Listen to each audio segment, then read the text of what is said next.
Bienvenue dans ce nouveau BD Boom.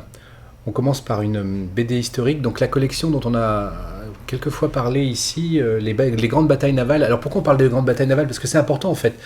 Dans l'histoire de l'humanité, ces batailles navales ont souvent été décisifs dans l'évolution des empires, des États, et des relations de force entre les différents États.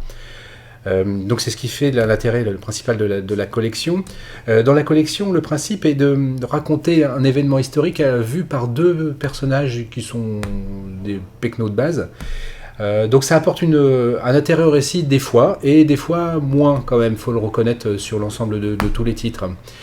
Et du coup, là sur Actium, finalement il ne respecte pas trop ce postulat de base, et en fait le récit est raconté par en gros Antoine et Cléopâtre. Actium, donc c'est la bataille où Antoine va être battu par Octave, et donc ça va mettre fin en fait à la scission entre les deux empires romains en gestation, et la naissance du vrai empire romain avec la série d'empereurs qu'on connaît, le premier étant Octave, qui s'appellera Auguste. Voilà. Donc c'est une bataille mythique, et donc là j'ai trouvé que c'était particulièrement bien raconté. Vraiment, vraiment très intéressant. Pour le coup, on rentre vraiment dans le détail de la bataille navale. Les dessins sont super, vraiment très bien. Enfin, oui, j'ai beaucoup aimé cet album-là. C'est pour ça que j'ai décidé d'en parler, alors qu'on a déjà quand même pas mal parlé de cette collection. Voilà, donc Actium chez Glénat. BD Boom. On termine cette série des BD Boom avec un livre un petit peu d'humour quand même, hein, pour changer, parce que parfois c'est bon de rire.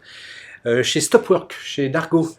Donc Stopwork chez Dargaud par Jarkis Schwartzman et Morgan Navarro. Morgan Navarro, on avait adoré Ma vie de réac en 2 tomes chez le même éditeur, je crois. Donc là, Stopwork, on est dans une entreprise, et c'est l'histoire du héros qui vise un poste et qui ne l'aura pas. C'est le commercial, dans toute sa splendeur, qui aime bien la bonne bouffe, qui aime bien picoler, hein, parfois un peu lourd, mais quand même un petit peu attachant.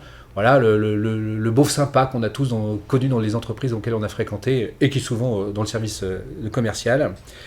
Sa place va lui passer devant le nez, et il va devoir affronter ce qu'on appelle maintenant je ne sais plus le nom du service. Avant, ça s'appelait le service hygiène et sécurité, environnement, hygiène et sécurité, qui impose des lois de plus en plus débiles dans l'entreprise. Donc, c'est à peu près le seul qui va réagir contre cette propagation de la connerie bureaucratique et sécuritaire.